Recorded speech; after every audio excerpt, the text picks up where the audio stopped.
네, 그러니까 원래 평소에 저희가 말씀을 볼 때 먼저 본문을 보고 다 일어나서 함께 말씀 보고 이렇게 시작했는데 오늘 주보에 보면 사실 제목은 써 있는데 본문은 없어요. 그렇죠? 오늘 말씀을 보면서 중간중간에 이제 여러 말씀들을 이렇게 함께 보면서 보려고 굳이 본문을 넣지 않았습니다. 그러니까 좀 어색할지라도 또 이렇게 잘 하나님의 은혜를 받아 누리시길 바랍니다. 네, 또 한 달 만에 여러분들과 이렇게 말씀을 나누게 됐습니다. 예. 좋으세요? 저도 좋아요. 저도 참 좋습니다.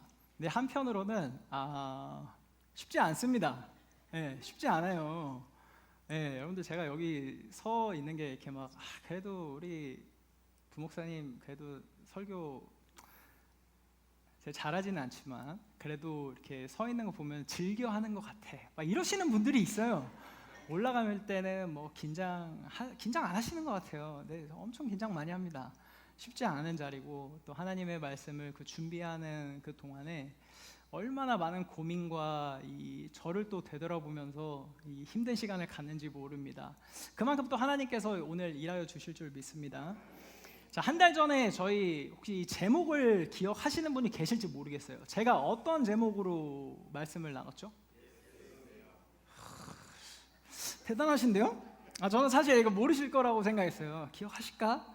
네, 근데 예스의 능력으로 우리가 함께 은혜를 나눴었죠.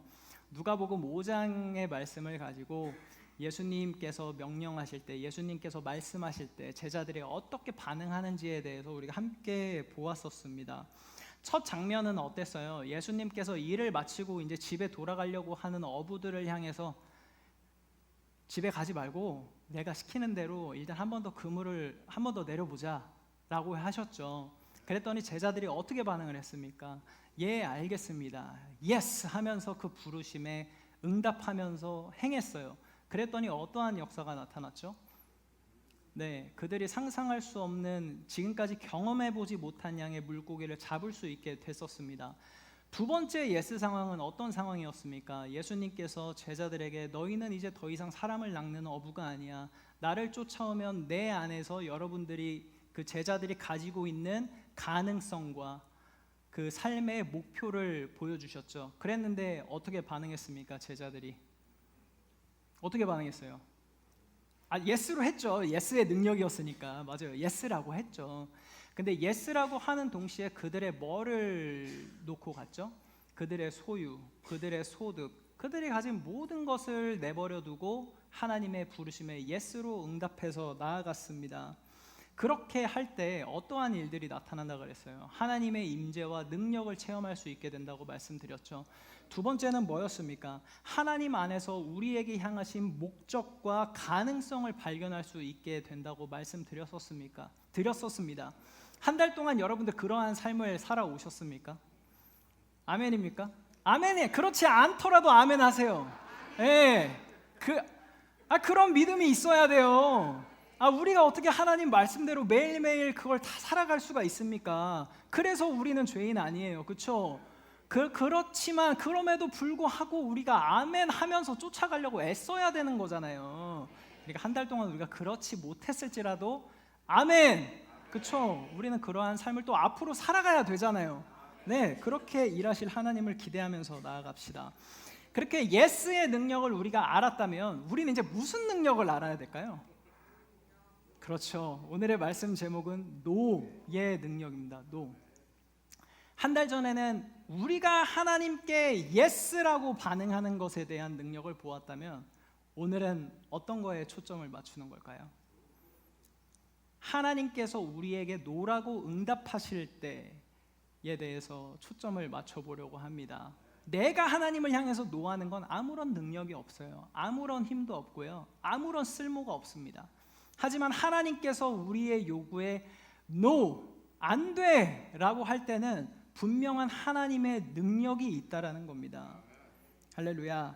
그래서 우리가 하나님 안에서 더 높은 곳으로 나아가고 싶고 하나님과 더 멀리 전진하고 싶다면 하나님께서 우리에게 비록 no라고 응답하실지라도 그 응답 너머에 하나님께서 준비해 놓으신 그 능력을 기대하며 나아가는 저와 여러분들 되기를 소망합니다. 이 두 단어 yes 하고 no 굉장히 짧아요. 한국말로 하면 아니면 안 돼, 아니면 아니, 응, 이 정도가 되겠죠? 참 굉장히 짧은 단어입니다. 네, 여러분들 잘 아시겠지만 이 수학자이고 철학자인 피타고라스가 이렇게 얘기를 했습니다. 읽어주시죠. 시작.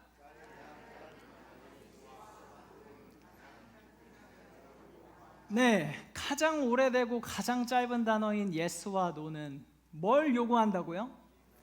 네, 가장 깊은 생각을 요구합니다. 맞습니까? 여러분들이 응, 아니라고 대답할 때 그냥 아무 생각 없이 대답하십니까?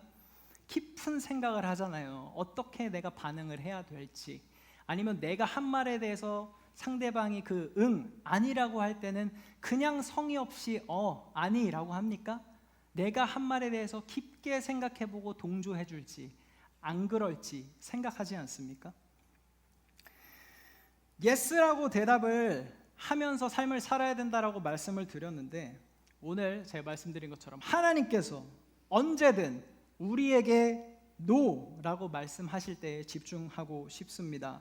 저와 여러분의 이 크리스찬의 삶 속에서요, 분명히 여러분들 지나온 이 삶 속에서 하나님께서 여러분들을 향해서 분명히 no라고 응답하신 적이 있을 거라고 저는 생각이 되어집니다. 아니면 오늘, 아니면 어제 오늘 하나님께서 어떤 것에 대해서 여러분들에 대해 no라고 하신 적이 있고, 아니면 앞으로 여러분들에게 주어진 그 삶 속에서 하나님은 분명히 no, 안 돼라고 응답하실 때가 있을 것입니다. 아멘이세요? 아니, 그럴 거 아니에요. 하나님이 여러분들이 기도하는 모든 거에 다 그래, 그렇게 해, 좋아 라고 하셨어요? 저는 그런 하나님은 안 계신다라고 믿습니다. 네, 그렇기 때문에 어떤 것에 대해서 여러분들에게 특히 no라고 하셨죠? 제가 생각해 보니까 내가 가장 소망하는 것, 내가 가장 원하는 것, 그것들에 대해서 특별히 안 돼라고 말씀하시는 게 너무나 많았던 것 같아요. 하나님께서는 절대로 여러분의 모든 삶의 모든 것을 yes라고 하시지 않을 겁니다. 하나님뿐만 아니라 여러분들이 속해 있는 이 교회, 아니면 여러분들이 지도자 위치에 있다면 여러분들도 yes라고만 대답하시진 않을 거라고 저는 생각이 되어집니다. 여러분들이 학교에 다니셨었다면 선생님들이 항상 yes라고 대답하시지도 않았을 거라고 저는 믿습니다. 2015년 타임 매거진에는 이런 제목으로 한번 글이 올라온 적이 있어요. 띄워주시죠. 읽어주세요. 시작. 네, a successful leader has to say no라고 되어 있습니다. 성공한 리더들은 no라고 말할 수 있어야 한다. 뭐라고 말할 수 있어야 된다고요? no라고 말할 수 있어야 된대요. 아멘이세요?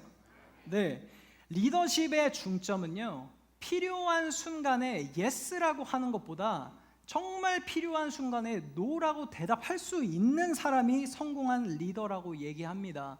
왜일까요? yes라고 얘기하는 거는 너무나 쉽다라는 거예요. yes라고 보통 얘기하는 거는 그 사람을 기쁘게 해줄 때, 만족시켜줄 때 사용할 때가 대부분이라는 것입니다.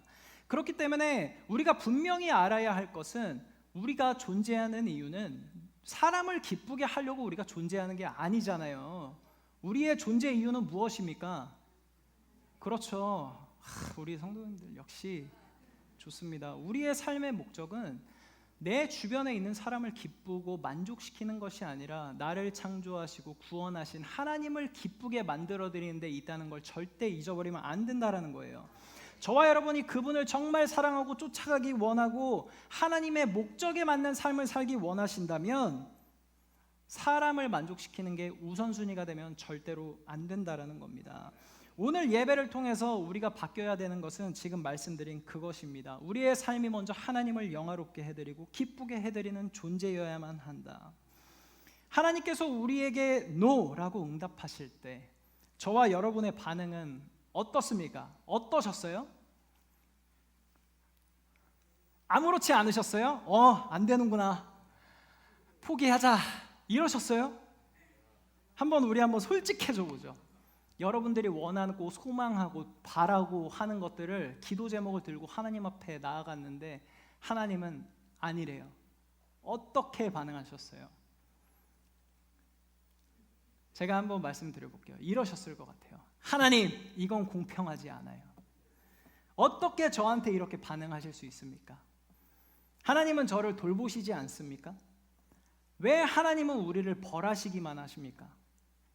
라고 반응할 때가 대부분이지 않으세요? 그렇죠? 원망하고 불평하고. 하지만 하나님께서 우리에게 노라고 응답하실 때는요, 그 노라는 응답 너머에 하나님의 우리가 알 수 없는 그 놀라운 능력이 있다라는 겁니다. 하나님께서 노라고 하실 때 하나님께서 우리를 보살피시는지에 대한 질문을 가져요. 하지만 하나님께서 우리를 진정으로 돌보시기 때문에 우리에게 노라고 응답하시는 것을 깨닫기 원합니다. 하나님이 여러분들, 저와 여러분에게 정말 무관심하시다면 그저 예스라고만 하실 거라는 거예요. 여러분이 직장이든 가정이든 교회든 여러분이 속한 모든 곳에 노라고 말하실 수 있는 지도자들이 되길 주님의 이름으로 축복합니다. 여러분, 한 가지 예를 들어보죠. 저는 아직 결혼을 안 해서 자녀가 없지만 저의 부모님을 봤을 때 어떠한 부모님이든 절대 그 자녀에게 그렇게 해, 예스라고만 대답하는 부모는 이 땅에 저는 없을 거라고 확신합니다. 여러분들도 그런 부모님의 모습으로 살아오시지 않았습니까?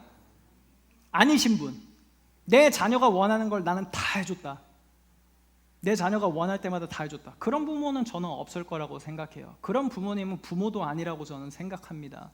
왜일까요? 그 자녀에게 필요한 때와 시간이 있다라는 거죠. 아무리 작은 것이라고 할지라도 그 자녀의 때와 나이에 맞지 않는 것이라면 절대 그 요구를 들어줄 수 없는 게 참 부모 아닙니까? 그래서 저는 아버지를 보면서 느꼈어요. 우리 아빠는 한 번 아닌 거는 때려 죽여도 절대 아니구나. 네, 저는 그거를 배웠습니다. 그렇기 때문에 그 부모님을 통해서 배운 것들을 통해서 뭐가 많아지는 줄 아세요? 자존감이 높아집니다. 여러분들 요즘 그 어린 아이들을 보면 안타까운 게 뭔지 아세요? 자존감들이 참 낮아요. 네. 그러니까 이 삶의 환경을 저는 떠나서 부모의 역할이 그렇게 중요하다는 걸 그 자녀들을 통해서 봅니다.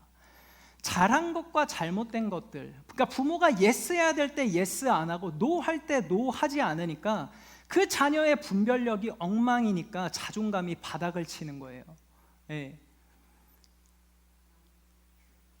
네. 그러니까 우리가 노 할 때는 노 할 수 있어야 된다라는 거예요. 요즘 테레비 방송들이 참 뭐가 문제인 줄 아십니까? 우리 아이들이 원하는 게 있으면 서포트를 해줘야지, 지지해줘야지. 그렇게 반대하면 아이들에게 트라우마가 생긴대요. 그런 방송들 보신 적 있지 않으세요? 저는 그 방송을 보면서 어떤 생각을 했냐면요, 놀고 있네. 저는 그 생각을 했어요. 자기 자녀들이라면 그렇게 키울까요? 저는 그렇게 생각하지 않습니다. 여러분들 TV를 보면서 우리도 분별력이 필요합니다. 절대 속지 않으셔야 돼요.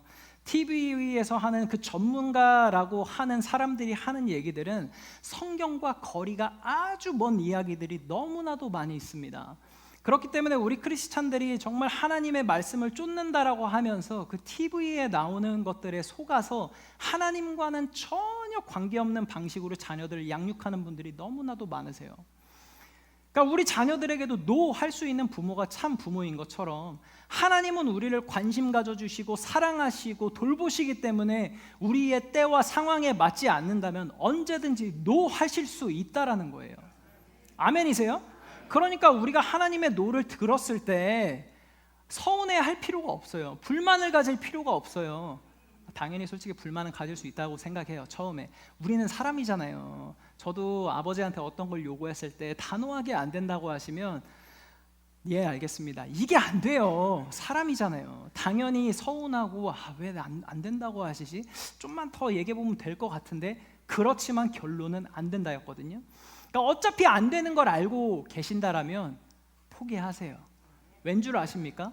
우리에게 좋은 시기에 하나님께서 그것을 준비해 주실 거라는 거기 때문이라는 거예요.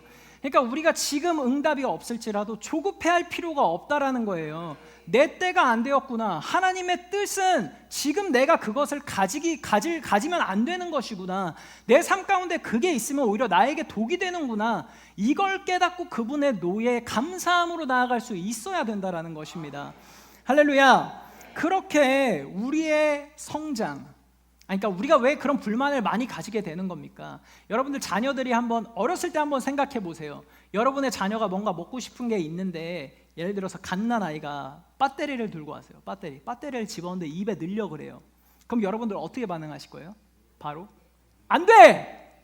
그러시겠죠. 멈추라고. 그러면 그 자녀가 네 하고 바닥에 내려놓습니까? 보통 아이들의 반응이 어떤가요? 떼쓰죠. 떼쓰는 걸 넘어서 울기 시작합니다. 그게 저와 여러분의 현재 영적 상태의 모습이라는 거예요. 우리가 그 하나님의 노예에 우리가 불평과 불만을 가지고 있다면 우리의 영적인 모습은, 우리가 지금 건장한 성인일지라도 영적인 모습은 어린아이보다 못하다라는 거예요.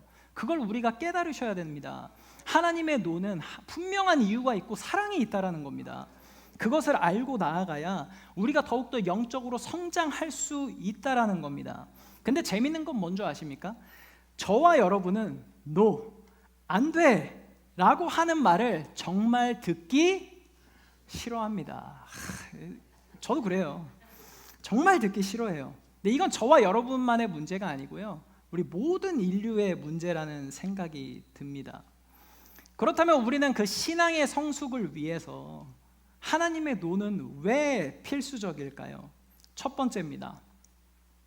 뭐가 될 수 있는 기회라고요? 네, 첫 번째, 교정될 수 있는 기회라는 거예요. 코렉션 할 수 있는 기회라는 거예요. 이 교정된다의 의미는요, 틀어지거나 잘못된 것을 바로 고친다라는 의미입니다. 여러분들 지금까지 살아오시면서 실수 안 하신 분 있으면 한번 손 들어보세요. 또 나는 앞으로 살아가면서 절대로 나는 실수를 하지 않을 거야 라고 확신하시는 분 있으면 손 들어보세요. 당연히 없죠. 실수는 사람이라면 당연히 하게 되는 것입니다. 하지만 중요한 것은요, 실수한 순간에 우리가 교정하고 수정해서 올바른 길로 걸어갈 수 있는 것이 성숙한 사람이라는 것입니다. 계속되는 실수를 통해서 잘못된 길로 계속 걸어가기 원하는 사람은 이 땅에 저는 아무도 없을 거라고 확신합니다. 그러므로 교정, 수정을 해야만 하나님께서 원하시는 길로 걸어갈 수 있게 된다라는 겁니다. 우리는 이 교정이 너무나 중요한 절차라는 것을 다 알고 있어요. 모르는 사람은 이 땅에 아무도 없습니다. 하지만 종종 사람들은 그 수정하는 것, 교정하는 것, 그거를 원해하지 않아요. 저는 성경의 인물 중에 이 선지자를 참 좋아합니다. 요나 선지자인데요, 저는 요나 이야기 하는 걸 참 좋아해요. 오늘 요나 선지자를 예를 들면서 한번 얘기해 보겠습니다. 요나서 1장과 2장은요, 요나가 도망쳐서 이제 하나님의 추적이 계속되는 부분이고요, 3장과 4장은 요나가 하나님의 그 말씀을 깨달아서 니느웨로 가서 하나님의 일을 행하는 부분이 나오죠. 요나서를 우리가 한번 간단하게 보면요, 요나서 1장 1절에서 3절입니다. 여호와의 말씀이 아미떼 아들 요나에게 임하니라 이르시되, 너는 일어나 저 큰 성읍 니느웨로 가서 그것을 향하여 외치라. 그 악독이 내 앞에 상달되었음이니라 하시니라. 그러나 요나가 여호와의 얼굴을 피하려고 일어나 다시스로 도망하려 하여 욥바로 내려갔더니 마침 다시스로 가는 배를 만난지라. 여호와의 얼굴을 피하여 그들과 함께 다시스로 가려고 뱃삭을 주고 배에 올랐더라. 아멘. 요나의 의무는 무엇입니까? 일단 이 말씀을 접어두고, 요나는 뭐죠? 뭐 하는 사람이죠? 선지자예요. 선지자는 뭐 해야 돼요? 하나님의 말씀을 전하는 사람이잖아요. 근데 하나님께서는 요나를 통해서 니느웨에 가서 말씀을 전해서 그 사람들을 변화시켜서 나의 진노가 그들에게 임하지 않도록 해라 라는 말을 하니까 요나가 어떻게 반응했습니까? 여러분들이 너무나도 잘 아시는 것처럼 거부했죠. 거부. 하나님의 그 부르심에 거부했어요. 이유가 뭐였어요? 니느웨가 어디의 수도죠? 네, 아수르의 수도인데, 그 니느웨가 오랫동안 이스라엘과 관계가 좋지 않았어요. 그리고 니느웨 사람들은 아주 잔인하고요. 뭐 자기들끼리 칼부림도 하고요. 그 주변 약소 민족들을 아주 잔인하게 죽이는 민족이라고 나훔서 3장에 그렇게 표시가 되어 있습니다. 그래서 요나는요, 니느웨를 향해서 사랑이 있을 수가 없는 사람이었어요. 우리 좀 어른들 시대로 가면 일본을 향해서 사랑을 할 수가 없는 그런 것처럼 우리가 그 요나가 니느웨를 향해서 사랑이 있을 수가 없는 거예요. 그러니까 하나님의 말씀처럼 니느웨가 구원을 받을 만한 값어치가 없는 사람이다라고 생각을 해버린 거예요. 하나님의 부르심에 요나가 거부해서 그래서 더 멀리 하나님으로부터 도망친 거였습니다. 근데 하나님은 어떻게 반응하셨어요? 요나의 그 도망침에 대해서 그래 요나야, 너가 지금은 안 하고 싶구나. 너의 선택을 나는 지지한다. 그렇게 해. 너의 시간을 좀 갖고 너가 괜찮아지면 내 일을 하러 돌아와. 요즘 젊은 부모님들이 하듯이 그렇게 하나님께서 반응하셨나요? 아니죠. 하나님은 그렇게 하지 않으셨어요. 요나의 거부에 대해서 거부하셨어요. 그래서 하나님이 이렇게 하셨죠. 1장 4절에 여호와께서 큰 바람을 바다 위에 내리심에 바다 가운데에 큰 폭풍이 일어나 배가 거의 깨지게 된지라. 그 폭풍을 보내셔가지고요, 요나를 두렵게 하시고요, 그의 불순종으로 인해서 그 폭풍이 그 가운데 임한 거를 깨닫게 하세요. 그래서 요나가 어부들에게 나를 바다로 던지면 이 폭풍이 멈출 것이다 라고 얘기를 해서 자기를 바다에 던지게 만듭니다. 근데 하나님께서는요, 또 재밌는 일을 하십니다. 17절에 여호와께서 이미 큰 물고기를 예비하사 요나를 삼키게 하셨으므로 요나가 밤낮 3일을 물고기 뱃속에 있으니라. 한편으로 어떻게 하신 거예요? 이렇게 하셔서 요나의 목숨을 구하신 거기도 하지만 다른 면으로는 요나야, 이제 너가 나로부터 그만 도망칠 때가 되었다. 이제는 도망치지 말고 내가 하는 말을 좀 들어라 라고 말씀하고 계신 거예요. 그러고 나서 그 시간 후에 다시 요나에게 명령하십니다. 3장 1절에서 3절입니다. 우리 다 같이 합독할까요? 시작.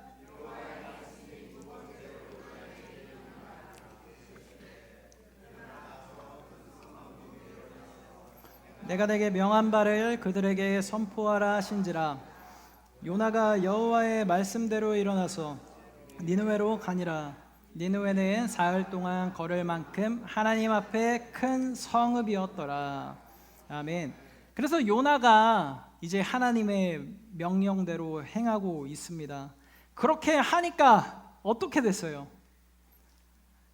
니느웨 사람들이 어떻게 반응했습니까? 그냥 몇몇이 회개하고 하나님 앞에 돌아온 게 아니라 도시 전체가 하나님 앞에 엎드려서 나는 죄인입니다. 나의 죄악을 용서하여 주옵소서. 이러한 역사가 나타나게 된 겁니다. 니느웨의 모든 사람들이 하나님의 진노로부터 구원을 받게 됐다라는 얘기죠. 근데 참 재밌는 건 요나가 어떻게 반응했습니까? 아시죠? 4장 2절에서 3절입니다. 여호와께 기도하여 이르되 여호와여, 내가 고국에 있을 때 이러하겠다고 말씀하지 아니하였나이까. 그러므로 내가 빨리 다시스로 도망하였사오니 주께서는 은혜로우시며 자비로우시며 노하기를 더디하시며 이내가 크시사 뜻을 돌이켜 재앙을 내리지 아니하시는 하나님이신 줄 내가 알았음이니이다. 여호와여, 원하건대 이제 내 생명을 거두어 가소서. 사는 것보다 죽는 것이 내게 나음이니이다 하니.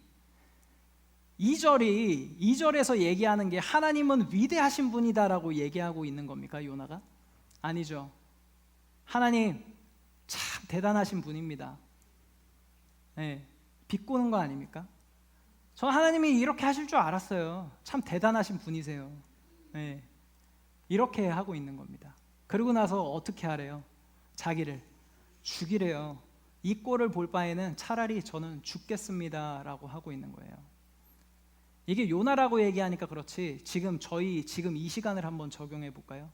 제가 오늘 말씀 지금 전하고 있는 이 시간에 여러분들 전부가 하나님의 말씀을 듣고 내 죄를 깨달아, 하나님 내가 죄인입니다, 저를 용서하여 주옵소서, 다 회개하고 변화받고 우리가 더욱더 하나님의 큰 군사로 쓰임 받겠다고 나아가고 있는데, 제가 하나님 그러실 줄 알았어요.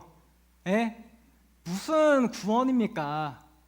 저를 죽여주세요. 이 꼴 볼 바엔 죽겠습니다. 이러고 있는 거예요, 목사가. 그러니까 이게 얼마나 웃긴 상황이에요. 잘못된 상황이고, 그렇죠? 근데 하나님께서는 그 요나의 반응에 또 어떻게 반응하십니까? 4장 4절입니다. 여호와께서 이르시되 네가 성내는 것이 옳으냐 하시니라. 근데 이 말은 무슨 말씀이에요? 야, 너가 나한테 화내는 게 맞아? 라고 지금 화를 내시는 걸까요? 아니에요. 정확하게 보면 너가 하는 행동은 틀렸다라는 거예요. No, 아니야 라고 말씀을 하고 계시는 거예요. 하나님께서 우리에게 노라고 하신 가장 큰 이유가 뭘까요? 우리가 무언가 잘못하고 있는 걸 깨달으라고 말씀하고 계시는 거예요. 우리의 행동을 뭔가 벌하시려고 하시는 말씀이 아니라는 겁니다. 그 말을 듣고 깨닫게 하시려고, 잘못 걸어가고 있는 길에서 다른 길로, 옳은 길로 돌이키시려고. 그러니까 요나에게도 그렇게 하시는 거예요. 왠 줄 아십니까? 하나님은 니느웨 사람들에게만 관심을 두지 않으셨어요. 하나님의 명령을 듣고 행하고 있는 요나 또한 동일한 관심을 가지고 계셨다라는 겁니다. 하나님께서 계속 요나에게 말씀하셔서 그가 잘못 걸어가고 있을 때 교정해 주시고 수정해 주시고 또 책망을 통해서 깨닫게 하시고 꾸짖으셔서 돌이키게 하시고 계신 거라는 겁니다. 왜입니까? 하나님께서 요나에게 관심을 두고 계셨다라는 거예요. 그래서 기본적으로 요나서는요, 얼마나 하나님이 요나를 사랑하시고 그가 비록 선지자여서 잘못된 길을 걸어갈 때도 그 선택을 그냥 지켜보고 계시는 게 아니라 끊임없이 돌이키고 있는 사건을 보여주는 거라는 겁니다. 하나님은 요나의 역정, 화내는 거에 대해서 예스로 반응하시지 않으셨어요. 요나가 하나님으로부터 도망칠 때부터 그렇게 그냥 가만히 두지 않으시고 불순종의 길로 가려고 할 때 그 불순종에 있도록 그저 두시지 않았다라는 겁니다. 니느웨를 향해 분노와 멸시와 혐오가 가득할 때 요나야 너의 마음은 잘못되었어 라고 하시면서 계속해서 교정해 주시고 수정해 주시고 계신 겁니다. 하나님께서 저와 여러분의 삶에 노라고 하실 때, 안 돼 라고 말씀하실 때 우리가 하나님을 향해서 불만을 가지고 뭔가 아쉬워하고 서운해하고 하는 것이 아니라 그때가 바로 하나님께서 우리를 수정하기 원하신 때를 잃어버리면 안 된다라는 겁니다. 놓치면 안 된다라는 겁니다. 근데 참 재미있는 건요, 여러분들 잘못된 길에서 돌이켜서 올바른 길로 가는 걸 원하시죠? 아멘입니까? 근데 그와 동시에 재미있는 건요, 누군가 우리를 고쳐주는 거를 좋아하지 않아요. 네. 이게 참 얼마나 큰 모순입니까? 그러니까 우리가 교정되는 걸 원해하지 않으면요, 우리의 우선순위가 옳은 길로 걸어가는 게 아니라는 거예요. 그러니까 우리의 우선순위는요, 언제든 무엇이든 어떻게든 우리가 원하는 대로 살아가기 원한다라는 겁니다. 아니에요? 근데 저는 제 삶을 봤을 때는 맞는 것 같아요. 뭔가 부모님을 통해서든지 내 지도자라든지 멘토를 통해서 그런 잘못된 행동에 대해서 꾸짖음을 당할 때 그 꾸짖음을 받아들이지 못하고 뭔가 불만을 가지고 있다면 그냥 저는 제가 원하는 대로 살아가기 원하는 사람이라는 거예요. 근데 우리 대부분이 저는 그렇다라고 생각합니다. 우리가 뭔가 꾸짖음을 당할 때 좋아하는 사람은 당연히 없죠. 뭔가 내가 잘못된 행동이 드러나니까. 근데 그거를 고치고 나아가는 사람이 변화가 있는 거지, 그 상황 가운데 계속 변하지 않고 있는 사람은 발전이 없는 거와 똑같다는 얘기입니다. 그러니까 우리가 하나님 어떻게 저한테 그러실 수 있어요? 아니 목사님 어떻게 저한테 그렇게 말씀하실 수 있죠? 아니 교구장님 어떻게 저한테 말씀을 그렇게 하실 수 있어요? 그렇게 말을 하고 우리가 살아간다는 건 우리가 하나님보다 우리가 지금 잘못 행하고 있는 그 죄악을 더욱더 사랑하기 때문이라는 겁니다. 우리가 하나님을 사랑한다라고 얘기하지만 우리의 삶의 모습을 볼 땐 하나님보다 우리의 죄악이 더욱더 기쁘고 즐겁기 때문에 끊임없이 그 죄 가운데 계속해서 반복된 실수를 저지르고 살아가고 있다라는 것입니다. 그래서 그 길에서 돌이키길 원치 않는 사람은 하나님은 이렇게 말씀하십니다. 잠언서에 이렇게 되어 있습니다. 우리 함께 읽죠. 시작. 지혜 있는 자에게로 가지도 아니하느니라. 31절 32절 계속 읽겠습니다. 생명의 경계를 듣는 귀는 지혜로운 자 가운데 있느니라. 훈계 받기를 싫어하는 자는 자기 영혼을 경히 여김이라. 견책을 달게 받는 자는 지식을 얻느니라. 아멘. 오늘 저와 여러분이 하나님으로, 아니면 여러분의 리더들로, 아니면 여러분의 선생님으로부터, 아니면 여러분 가정 안에서 뭐 부모님으로부터 우리의 잘못을 책망당하고 꾸짖음 당하는 것을 싫어하지 않길 바랍니다. 그 말에 더욱더 귀 기울이시고 하나님께서 안 돼, 잘못됐어 라고 견책하실 때 우리가 더욱 그 음성을 듣겠습니다. 그 말씀을 쫓아가겠습니다. 이렇게 교정하고 수정하겠습니다 라고 나아가길 주님의 이름으로 축복합니다. 근데 이런 사람들에게는 두 가지 자세가 항상 있어요. 첫 번째는 방어적인 자세예요. 뭔가 그 꾸지람을 얘기할 때 저는 이래서 이랬고요, 핑계를 대고 이유를 얘기하는 사람들이 있어요. 근데 제가 회사를 이제 다녀보니까 그 처음 들어갔을 때 저희 본부장님께서 그런 말씀을 하시더라고요. 여러분들은 어린 나이가 아닌데 사회생활을 하면서 핑계대고 이유대는 게 얼마나 불쌍한 모습인지 여러분들 모른다고, 여러분들에게 주어진 임무를 잘 수행하고 나아가라고.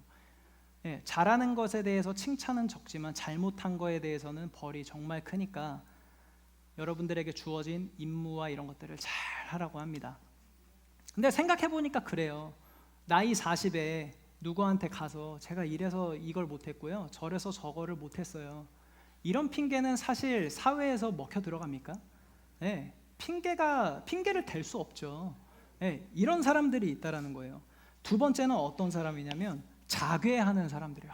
막 이렇게 꾸지람을 주고 뭔가 잘못된 거에 대해서 얘기를 하면 나는 왜 이 정도 사람밖에 안 되지? 왜 나는 정말 최악인 것 같아. 이렇게 반응하는 두 가지 사람으로 나타난다라는 거죠.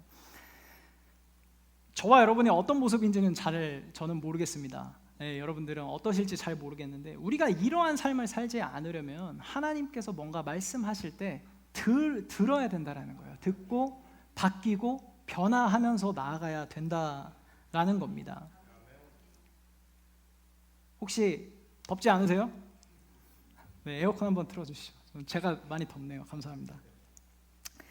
그러니까 우리가 이해해야 되는 건 뭐냐면요, 수정하는 것, 교정된다는 거는 정말로 좋은 것이죠. 그렇죠?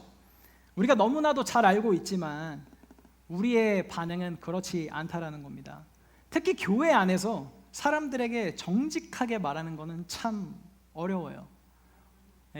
누군가 그런 말을 하면요, 아까 말씀드린 것처럼 아니야, 어떻게 우리 목사님은 그렇게 말씀하실 수 있어? 아니면 뭐 우리 교구장님들 그런 말씀들을 잘 하십니까? 저는 제가 본 적이 없어서 잘 모르겠지만 그렇게 하실 수 있어야 된다라고 저는 확신합니다. 여러분들이 리더시잖아요. 그러면은 아닌 거에 대해서는 단호하게 노할 수 있어야만 한다라는 겁니다. 근데 아무튼 목사님은 어떻게 그럴 수 있어요? 이런 말들을 하지만 이런 말들을 하는 이유가 뭡니까? 근본적으로. 그러니까 당연히 목회자도 사람이기 때문에 완벽하지 않죠. 그렇죠? 하지만 우리가 리더이기 때문에, 앞에 있기 때문에 그 부분에 대해서 얘기하는 이유는 우리가 이제 더 이상 죄와 친구하며 살지 말자는 의미에서 말씀드리는 거예요. 여러분들의 뭐 잘못되고 이런 것들을 계속 끄집어내서 뭐 여러분들을 낮추고 이러는 게 아니란 말입니다. 그러니까 우리가 뭔가 그런 꾸지람을 들어도 내가 이렇게 바뀌면 더 나은 신앙생활을 할 수 있겠구나, 내가 더 성숙하여지겠구나, 이렇게 판단하시면서 받아들이시길 바랍니다. 아멘. 그래서 첫 번째, 하나님의 노는요, 우리를 교정하고 수정만 하는 것이 아니고요, 올바른 방향으로 인도받을 기회가 된다라는 것입니다. 그래서 두 번째로 우리의 신앙 성숙을 위해 하나님의 노는 왜 필수적이냐면 그것이 바로 뭐라고요? 네, 올바른 방향으로 인도받을 기회라는 거예요. 올바른 방향. 첫 번째 포인트였던 그 교정과 이 방향의 차이가 무엇일까요? 교정은 잘못된 길에서 옳은 길로 교정하는 것이라면, 지시하고 방향을 알려준다는 것은 우리 앞에 문제가 놓여 있을 때 가는 길을 틀어서 피하시게 하시는 것도 있지만, 우리가 잘못한 건 없어요. 우리가 뭔가 하나님 보시기에도 뭐 괜찮게 잘하고 있어요. 그럼에도 불구하고 하나님이 원하시는 길로 다시 방향을 틀어주실 수도 있다라는 겁니다. 네, 비록 우리가 선한 일을 하고 있을지라도 하나님께서 원하시는 길로 돌이키는 것을 이야기하는 겁니다. 아멘입니까? 그래서 첫 번째에서는 요나를 봤지만, 이 두 번째는 우리 사도 바울을 통해서 한번 보기 원합니다. 사도 바울의 삶은 어땠습니까? 하나님을 만나기 전에, 예수님을 자기의 구주로 받아들이기 전에 어떤 삶을 살았어요? 수많은 크리스찬들을 박해하고 죽이고 감옥으로 보내는 그런 삶을 살았었습니다. 근데 바울이 예수님을 만나고 완전히 삶이 바뀌었죠. 그래서 그분께 받은 그 은혜, 그 복음을 전하러 전도 여행을 떠났죠. 그래서 오늘은 그 바울의 2차 전도 여행에 대해서 한번 보기 원하는데요. 사도행전 16장 1절과 2절입니다. 바울이 더베와 루스드라에도 이름에 거기 디모데라는 제자가 있으니 그 어머니는 믿는 유대 여자요 아버지는 헬라인이라.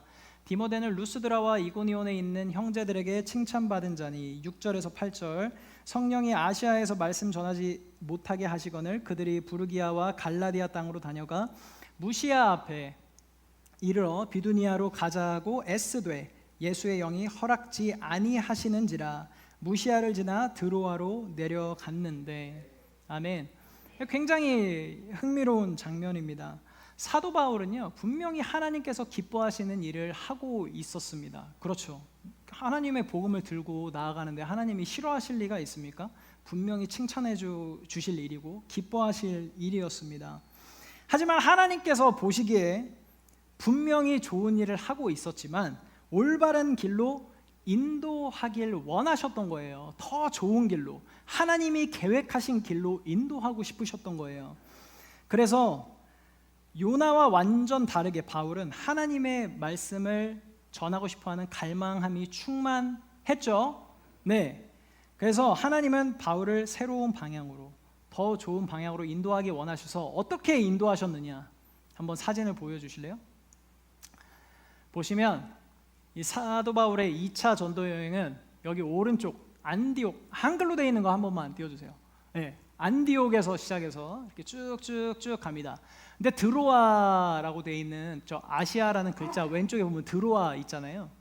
거기로 처음에 가려고 계획한 게 아니었어요. 바울은 어디로 가길 원했느냐? 뭐 나중에 가긴 하지만 소아시아라고 이제 옛날 성경에는 그렇게 표시되어 있고 요즘에는 아시아라고도 되어 있지만 에베소를 먼저 가길 원했어요. 바울은. 아니 에베소든 어디든 하나님의 말씀을 전한다고 하면은 얼마나 좋은 일이에요. 칭찬받을 일이고 기뻐하실 일이잖아요. 근데 하나님은 바울을 멈춰 세우십니다. 왜죠? 16장 9절에서 10절입니다. 밤에 환상이 바울에게 보이니 마게도냐 사람 하나가 서서 그에게 청하여 이르되 마게도냐로 건너와서 우리를 도우라 하거늘. 바울이 그 환상을 보았을 때 우리가 곧 마게도냐로 떠나기를 힘쓰니 이는 하나님이 저 사람들에게 복음을 전하라고 우리를 부르신 줄로 인정함이로라. 아멘. 이해되시죠? 예, 자기가 가지고 있던 그 복음의 그 계획을 하나님께서는 하나님이 원하시는 거는 이렇게 나를 쓰기 원하시는구나 라고 깨닫게 된 거예요.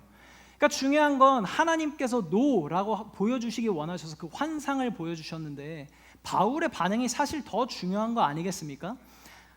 바울이 하나님께서 그렇게 하라고 했을 때 요나는 어떻게 반응했어요? 오히려 도망갔잖아요. 자기가 하고 싶은 대로 했잖아요. 근데 바울은 그 노 반응에 그렇게 응답을 한 겁니다. 네, 그렇기 때문에 하나님께서 원하시는 방향으로 가서 그 말씀을 전할 수 있고 쓰임받을 수 있었다라는 거예요.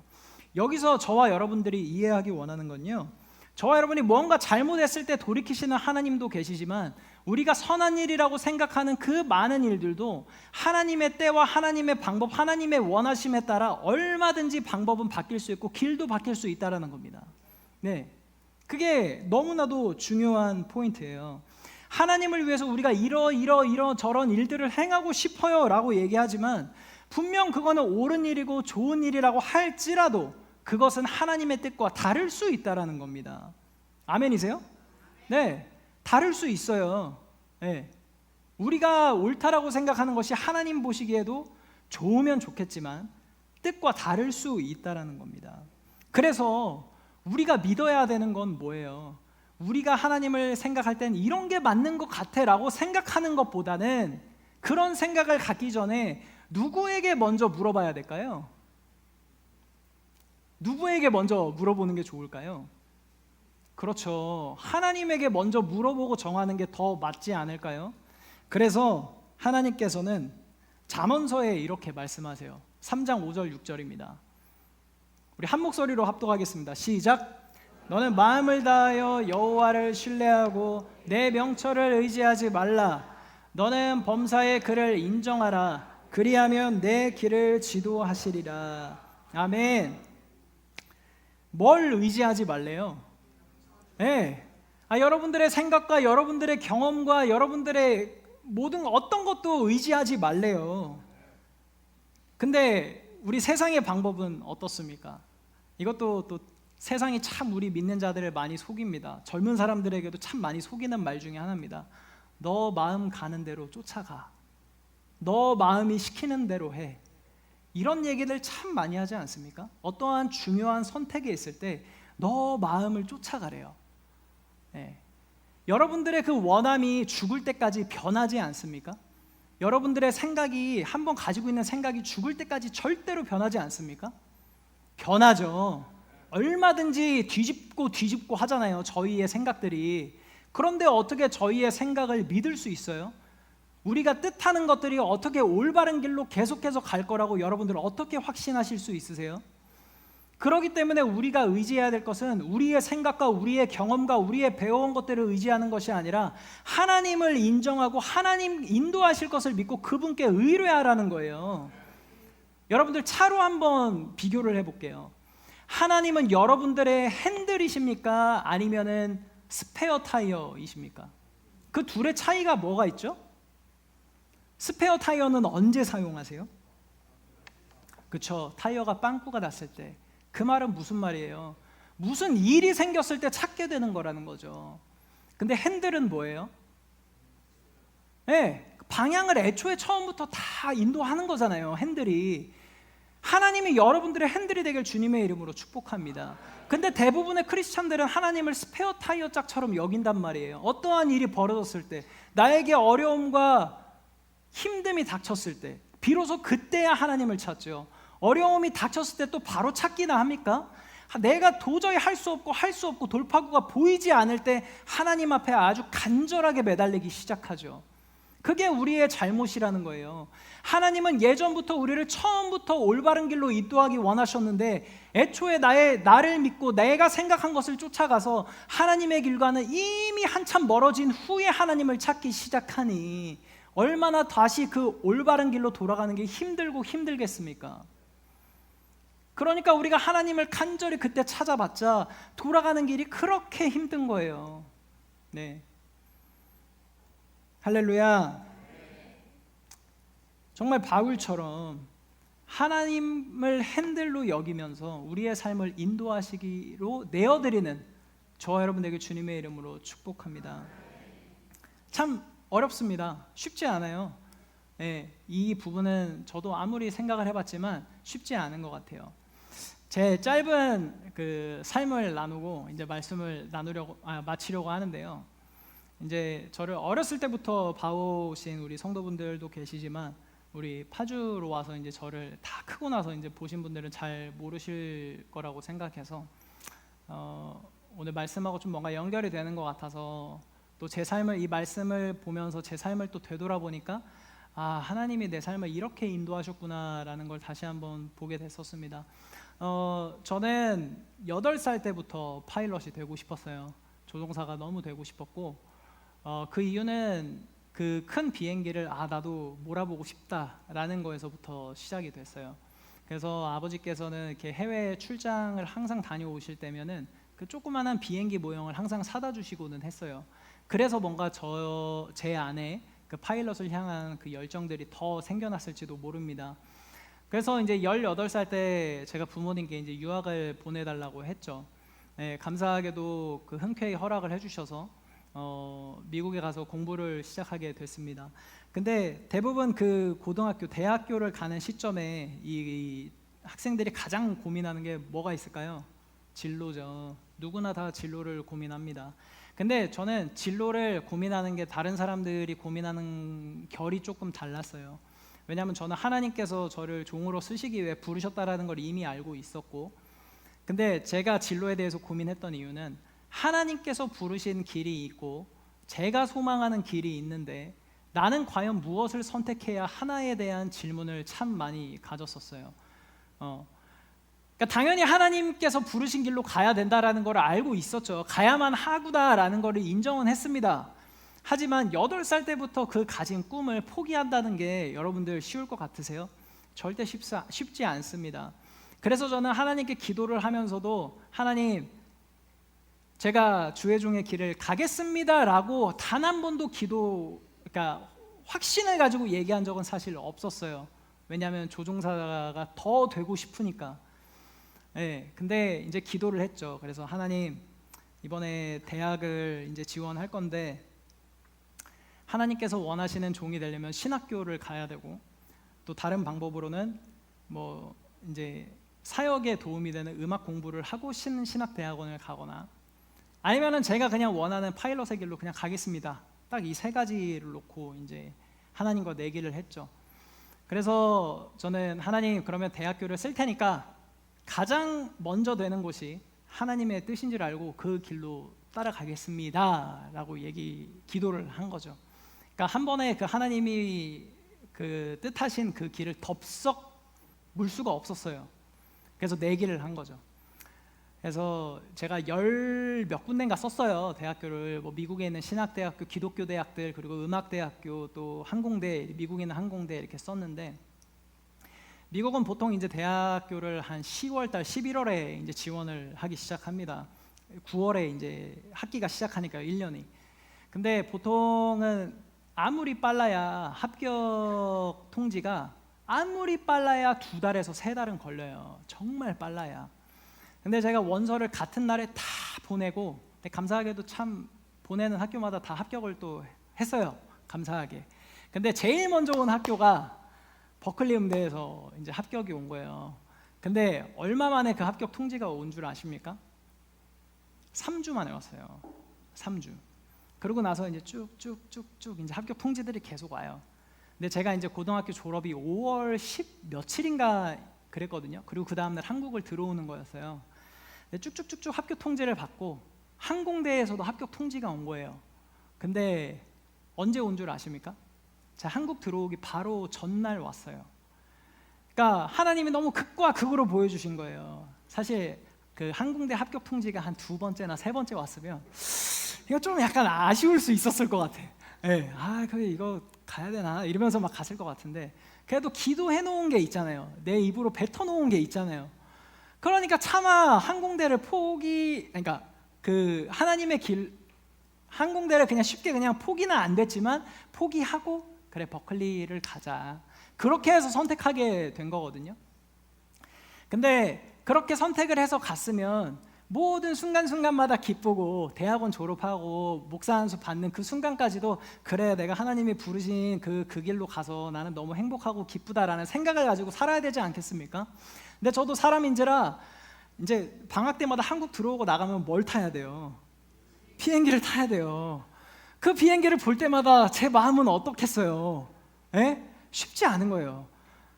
아니 하나님, 이 땅에서 사는 거 한 번인데 왜 저는 제가 원하는 대로 살지 못하게 하십니까? 왜 나를 부르셔가지고 그 믿는 사람들 그렇게 많은데 왜 나 같은 사람을 굳이 주의 종으로 부르셔가지고 쓰시겠다고 하십니까?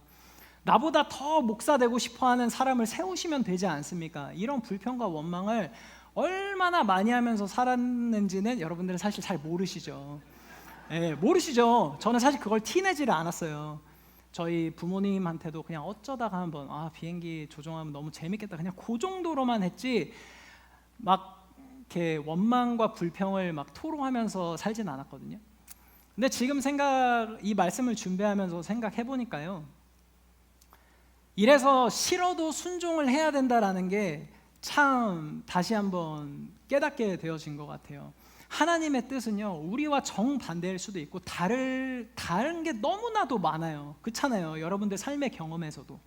근데 내가 싫어도 그걸 그냥 따라가기만 하면, 당연히 불평과 불만 없이 따라가면 더 좋겠지만, 그 길을 쫓아가면 내가 생각하지 못했던 방법으로 그 다른 길을 준비하고 계신 하나님이 분명히 계시다라는 거예요.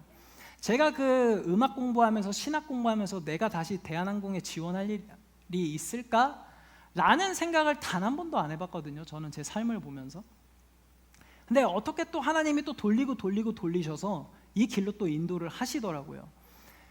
그러니까 저는 너무 감사해요. 그 순간에는 하나님이 제 기도에 NO! 안 돼! 라고 말씀하신 게 왜 감사하냐면요, 제 성격을 돌아봤을 때 제가 그때 만약에 조종사가 됐으면 지금 아마 한 부기장 10년 차 정도 됐겠죠.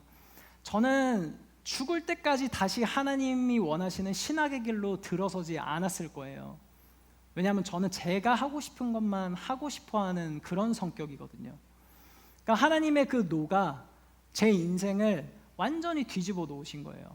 너가 나한테 순종 이때라도 해봐야 되지 않겠냐라고, 어떻게 보면 순종하는 법을 좀 가르쳐 주신 것 같아요. 너는 불평과 불만을 할 수는 있지만 그래도 쫓아오면 내가 그 너머에 있는 그 너가 생각할 수 없는 것들을 준비해 놓았다라고, 이제 그게 조금 보이기 시작하는 것 같아요. 여러분들도 그러한 삶을 살길 주님의 이름으로 축복드립니다. 그러니까 이걸 감사로 간증하는 데까지 시간이 참 오래 걸린 것 같아요, 어떻게 보면. 그러니까 아무튼 참 하나님께 감사합니다. 그러니까 하나님의 방법은 참 신기하고 재밌고 알 수가 없는 것 같아요. 그러니까 우리의 삶에 지금 뭔가 하나님의 응답이 노일지라도 불평하실 수 있어요. 원망하실 수 있어요. 하나님 왜 저는 안 됩니까? 라고 말씀하실 수 있어요. 하지만 하나님의 계획은 지금 보이지 않지만 그때가 되었을 때 하나님이 깨닫게 하여 주시고 감사의 입술로 우리를 변화시켜 주신다라는 겁니다. 그러니까 우리가 의지해야 될 것은 우리의 생각과 명철과 삶을 의지하는 것이 아니라 우리가 상상할 수 없는 방법들로 준비하고 계신 그 하나님을 보며 나아가는 저와 여러분 되길 주님의 이름으로 축복합니다. 오늘 말씀을 마무리하겠습니다. 우리 신앙의 성숙을 위해 하나님의 노는 필수적이라고 말씀드렸습니다. 절대로 그 어떤 부모가 예스라고만 대답하는 게 없는 것처럼 우리 하나님도 우리의 삶 속에 모든 걸 다 예스, 응이라고 반응하시진 않습니다. 노라고 반응하실 때 우리의 삶에 무슨 기회라고요? 우리가 수정될 수 있고 교정될 수 있는 기회라는 것입니다. 그리고 노라고 하시는 이유는 우리가 뭔가 잘하고 있는 것 같아 보여도, 하나님께서 보실 때도 옳은 길을 가고 있는 것 같아 보여도, 때로는 하나님께서 더 좋은 길로, 더 큰 계획을 가지고 계신 길로 돌이켜서 우리를 인도하여 주신다라는 것입니다. 그 하나님의 노를 들을 때 절망하고 좌절하는 것이 아니라 그 하나님께서 무언가 준비하고 계신다라는 것을 꼭 깨달으셔서 하나님 주시는 그 노 응답에 기쁨으로 그 노를 받아들이실 수 있는 저와 여러분 되길 주님의 이름으로 축복합니다. 기도합니다.